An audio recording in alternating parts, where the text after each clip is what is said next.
téléspectateurs de la télévision comme Business TV et ceux qui nous écoutent à travers la radiovision comme FM, bienvenue au CICES à l'occasion de la 33e édition de la Foire internationale de Dakar. Alors aujourd'hui, nous recevons sur ce plateau de talk show Madame Aminata Ndoye, la directrice de l'insertion professionnelle au ministère de l'Emploi et de la formation professionnelle. Madame Ndoye, bonjour.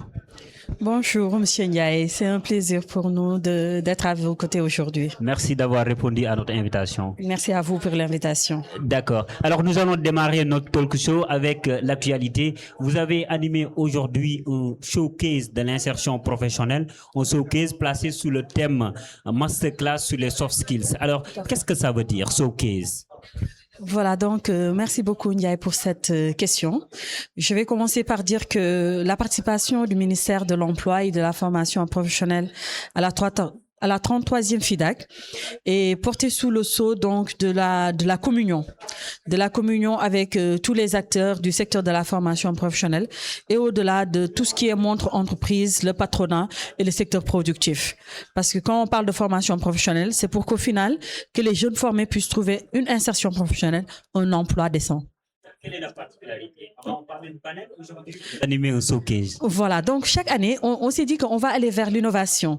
Le public cible, c'est les apprenants, les sortants des établissements de formation professionnelle publics et privés, les étudiants donc des différentes universités.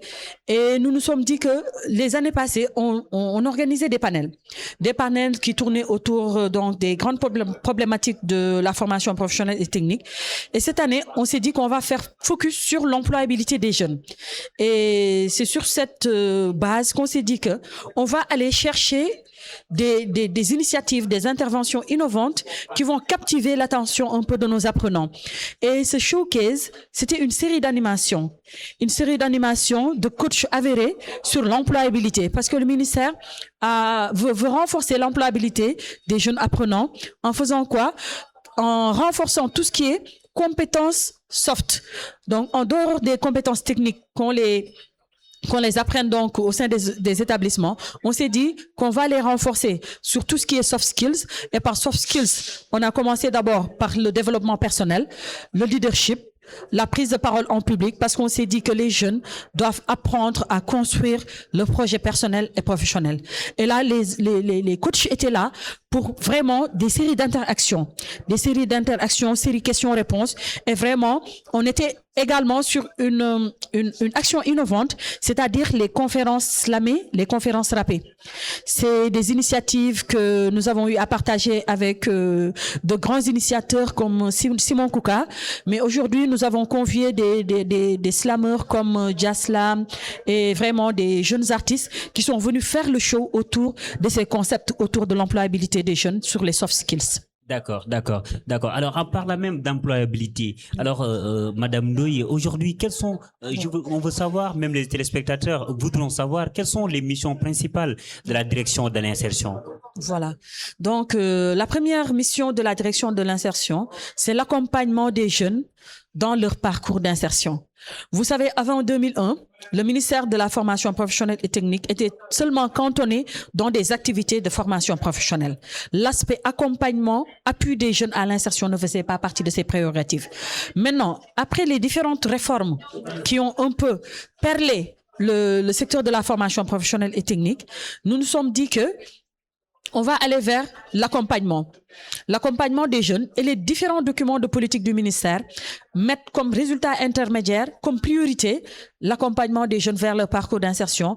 Et c'est de là qu'est née l'internalisation des modules sur les techniques de recherche d'emploi salarié, tout ce qui est entrepreneuriat, mais également tout ce qui est développement des soft skills et l'installation des cellules d'appui à l'insertion dans les établissements de formation. D'accord. Alors, la question de l'insertion est un enjeu majeur pour les sociétés. Oui. On ne peut pas omettre le Sénégal. Aujourd'hui, quelles sont les réponses de l'État du Sénégal à travers votre direction, bien évidemment? Tout à fait. Donc, au-delà de la direction de l'insertion, je vais dire que l'État du Sénégal a mis en place plusieurs dispositifs d'insertion professionnelle. Nous avons des structures d'accompagnement déjà, parce que qui parle d'emploi, au-delà donc des ressources générées, parle de la mise, donc de la remise mise en place de toute cette masse de jeunes dans leur dignité, dans leur autonomisation économique. Et au-delà donc des structures d'accompagnement qui sont mises en place, il y a des structures de financement de programmes. Parce qu'il faut savoir que quand on accompagne le jeune dans son parcours d'insertion, c'est deux volets essentiels. Il y a le parcours d'emploi salarié, mais également l'entrepreneuriat. Et pour tous ces deux, il faut tout un dispositif de coaching, de mentorat pour aider les jeunes à accéder donc au premier emploi. Et la direction de l'insertion est là pour coiffer un peu tous ces dispositifs, pour créer une synergie d'action entre les différentes structures, les différentes entités qui accompagnent les jeunes vers l'emploi. Mais également, au-delà donc de ces structures, l'État du Sénégal a mis en place une stratégie nationale d'insertion professionnelle des jeunes. Nous sommes en train d'élaborer la plateforme nationale d'insertion, mais également, nous sommes en train d'élaborer la politique nationale de l'emploi au Sénégal, qui va chapeauter un peu tous ces dispositifs qui existent déjà, mais également tout ce qui est orientation gouvernementale qui est contenu dans l'agenda national de transformation Vision Sénégal 2050 et qui va porter un peu cet élan vers l'accompagnement de tous ces jeunes-là vers l'emploi salarié et l'auto-emploi, l'entrepreneuriat. D'accord. Alors aujourd'hui, comment mesurez-vous l'impact réel de vos actions sur le terrain? Voilà. Donc, je vais dire que l'insertion professionnelle, c'est une des critères d'évaluation des interventions en matière de formation professionnelle et technique. À travers l'insertion, c'est une critère d'évaluation de l'efficacité externe de la formation professionnelle. L'insertion mesure la qualité des interventions qu'on produit. Et pour le mesurer, nous avons des indicateurs. Le premier indicateur, c'est le nombre de jeunes accompagnés dans le parcours d'insertion. Mais au-delà de ce taux, nous avons également le taux de formés effectivement insérés après l'obtention de leur diplôme. Donc, pour dire que ces indicateurs-là, nous, on traque les jeunes après l'obtention de leur diplôme, un an plus tard, pour voir où est-ce qu'ils sont dans le tissu économique. Est-ce qu'ils sont insérés? Est-ce qu'ils ont eu à bénéficier de stages? Est-ce qu'ils sont en auto-emploi? Est-ce qu'ils sont en entrepreneuriat? Donc, on essaie de les localiser pour les traquer, pour voir la position actuelle où ils sont. Et actuellement, on peut dire que nous sommes à un taux de 58,8% de jeunes qui avaient leur diplôme en 2024 et qui sont effectivement insérés 58%. dans le 58% de taux d'insertion actuellement dans le dispositif de formation professionnelle et technique. D'accord. Alors aujourd'hui, quels sont les principaux défis auxquels vous faites face? Ouais. Voilà, donc il y a beaucoup de défis. Hein. Quand on parle d'emploi, quand on parle d'insertion, on a tendance à relever beaucoup de difficultés. Mais moi, actuellement, ce que je dis, c'est que maintenant, on invite les gens à des dispositifs innovants d'insertion qui vont permettre d'avoir des solutions. On est là à l'ère d'identification de solutions innovantes. Et les défis majeurs, c'est un peu le défi d'industrialisation. Parce que quand on parle d'emploi salarié, on parle d'entreprise. Il va falloir qu'on puisse aller dans le sens d'industrialiser. Et l'État est là pour mettre en place le contexte institutionnel, le contexte économique et social, pour que les entreprises puissent venir et créer leurs industries. C'est là le plus grand pourvoyeur d'emplois parce que l'État à lui seul ne peut pas créer beaucoup d'emplois. Donc, c'est le système productif, l'industrialisation, la création d'entreprises qui peuvent permettre à l'État d'avoir beaucoup d'emplois salariés qui seront créés. Maintenant, le deuxième volet, c'est l'entrepreneuriat. Et par l'entrepreneuriat également, nous avons des dispositifs d'accompagnement déjà des jeunes pour qu'ils puissent créer des projets d'entrepreneuriat innovants, des business plans qui peuvent leur permettre vraiment de réussir. Et là, on tape sur la créativité et l'innovation. Il ne faut pas que les jeunes reviennent pour nous faire des entreprises qui sont déjà donc expérimentées et qui n'ont pas eu à faire leurs preuves. Donc, on appelle les jeunes à des entreprises innovantes, beaucoup de créativité pour qu'ils puissent réussir leur entrepreneuriat. D'accord, Madame Aminata Ndoye. Alors, Madame Aminata Ndoye, le monde change, le marché du travail aussi se transforme, vous le savez. Alors, comment votre direction adapte-t-elle aujourd'hui face à l'évolution du marché du travail? Tout à fait. Donc, comme on a l'habitude de le dire, hein, nous faisons beaucoup de focus sur l'employabilité. Donc, cette question est prise en charge par les notions d'employabilité. Parce que quand le jeune est préparé à ça, l'employabilité, par définition, c'est le fait de pouvoir accéder à un emploi et de le garder, de pouvoir le garder. Et en le gardant, il faut qu'on développe tout ce qui est compétences techniques d'abord. Compétences techniques, parce que pour certains métiers, on voit qu'il y a une évolution très rapide, surtout pour le numérique. Il y a même des métiers du numérique qui n'existent plus. Ce qui veut dire qu'il va falloir avoir une forte adaptabilité pour faire face à cette évolution continue donc du secteur productif. Mais au-delà donc du perfectionnement continu, les jeunes sont appelés à développer tout ce qui est compétences numériques, compétences managériales s'ils sont dans l'entrepreneuriat, mais également les compétences douces qui font que on peut se maintenir en entreprise parce qu'on vous apprend la culture d'entreprise, comment se maintenir dans l'entreprise, parce que tout ça, c'est des compétences qu'il faut avoir pour pouvoir mieux se déployer dans sa structure d'emploi. Et également, il y a tout ce qui est culture entrepreneuriale, parce que n'est pas entrepreneur qui veut, il va falloir qu'on puisse donc coacher nos jeunes à pouvoir donc maintenir les entreprises qu'ils créent. Parce qu'on s'est rendu compte que les petites moyennes entreprises qui sont créées, 60% un an plus tard, ils meurent. 97%, 2 ans, ils n'existent plus. Donc, ce qui veut dire qu'il va falloir qu'on ait une autre posture par rapport à l'entrepreneuriat des jeunes. Oui, Madame Ndoye, vous parlez d'innovation et d'avenir. Aujourd'hui, vous savez qu'il y a l'IA qui est là. Oui. Il y a l'éthique, les technologies de l'information et de la communication. Est-ce qu'aujourd'hui, l'IA et l'éthique ne sont pas une menace pour l'insertion professionnelle? Je dirais que derrière toute initiative informatique, il y a l'humain derrière. Il y a l'humain derrière. C'est pourquoi nous, en termes donc pédagogiques, on est dans l'innovation. On a une direction qui s'appelle la direction des curricula et de l'innovation, qui nous permettent d'adapter à chaque fois nos contenus pédagogiques sur donc l'évolution technologique, le numérique et tout ce qui est intelligence artificielle. On est en avance parce que à chaque fois, on est sur les révisions des curricula. D'accord. D'accord, Madame Ndoye. Alors, nous allons y revenir. Quels sont aujourd'hui les principales réformes récentes visant à améliorer l'insertion professionnelle, notamment pour les jeunes? D'accord. Voilà, pour les innovations, je vais commencer d'abord par la mise en place donc de la stratégie nationale d'insertion qui est articulée autour de 3 axes. Nous avons d'abord l'axe qui concerne l'articulation, une bonne articulation entre l'orientation d'abord, la formation et l'insertion. Parce que pour avoir une bonne insertion professionnelle, il va falloir avoir un bon projet personnel et professionnel. Être orienté dans des métiers porteurs, être orienté dans des métiers qui correspondent aux aspirations et aux désirs des jeunes. Parce qu'on oublie souvent de mettre en avant aussi les aspirations et les désirs que les jeunes ont par rapport à leur futur professionnel.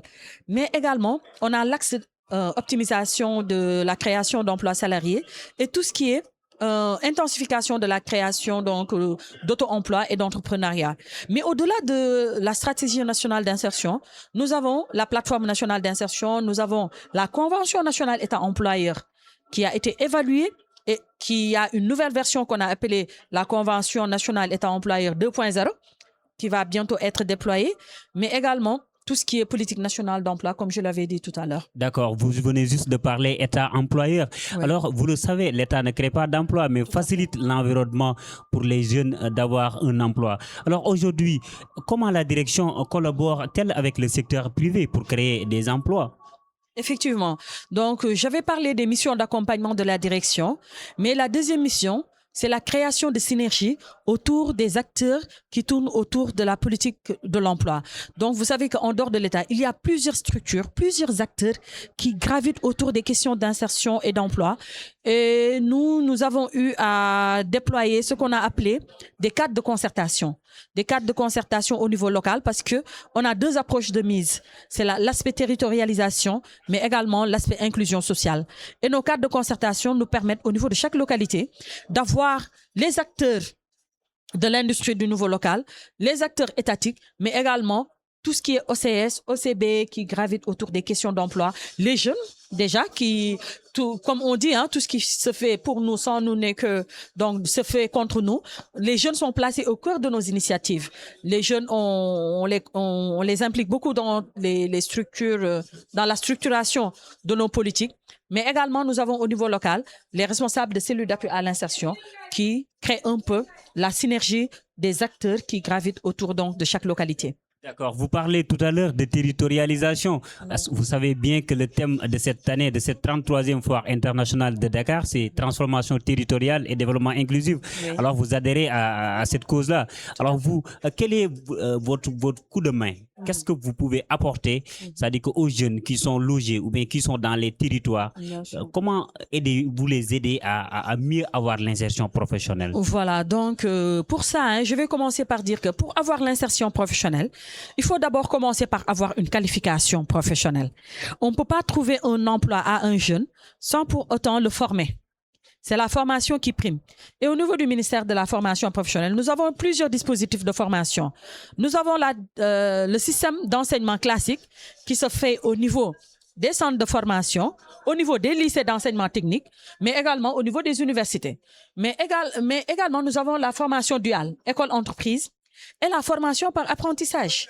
Et qui parle de formation par apprentissage, parle du système d'enseignement qui se déroule au sein des ateliers d'artisans. Donc, en quittant chez vous, vous avez sûrement vu des ateliers d'artisans en mécanique, en couture, en coiffure, en structure métallique, qui prennent des apprentis, qui font une durée pour leur apprentissage. Donc, et après cet apprentissage, il va falloir qu'ils puissent aller en auto-emploi, en entrepreneuriat, ou bien intégrer une structure. Donc, tous ces dispositifs de formation, nous sommes en train de réguler pour voir comment on peut intégrer dans le système donc d'insertion tous ces jeunes qui sont formés dans les différents dispositifs de formation professionnelle. Mais également, il y a des systèmes d'orientation et d'information. Le jeune qui est dans des zones un peu éloignées sont souvent confrontés à des problèmes d'information. Et nous, on est là pour porter l'information là où le jeune est. En termes de territorialisation, en termes d'inclusion, on va trouver le jeune là où il est. C'est pourquoi le ministre, en termes de dispositifs innovants de formation, a mis en place ce qu'on a appelé les unités mobiles de formation. Si le jeune ne peut pas se déplacer pour venir au niveau des centres, les unités mobiles se déplacent au sein des zones les plus reculées pour former les jeunes sur place. Mais également, on a le e-learning à travers la plateforme eJang. Donc, la plateforme eJang, on a donc beaucoup de visuels sur des thématiques bien différentes, beaucoup de filières de formation où on peut avoir accès à la formation à distance, là où on se trouve. D'accord, Madame Ndoye. Alors, vous parlez de formation tout à l'heure. Alors, beaucoup de jeunes aujourd'hui, c'est-à-dire que se plaignent, disant qu'il y a un décalage aujourd'hui entre les compétences acquises et les besoins du marché. Ouais. Alors, vous êtes d'avis? Moi, je dirais plutôt que c'est un décalage entre les formations reçues et les postes occupés.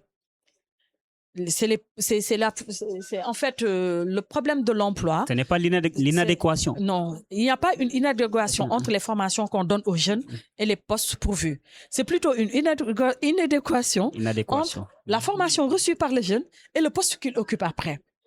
Donc, c'est là où on doit déplacer un peu le débat parce que toutes les formations ont été donc établies sur la base des besoins en compétences des entreprises.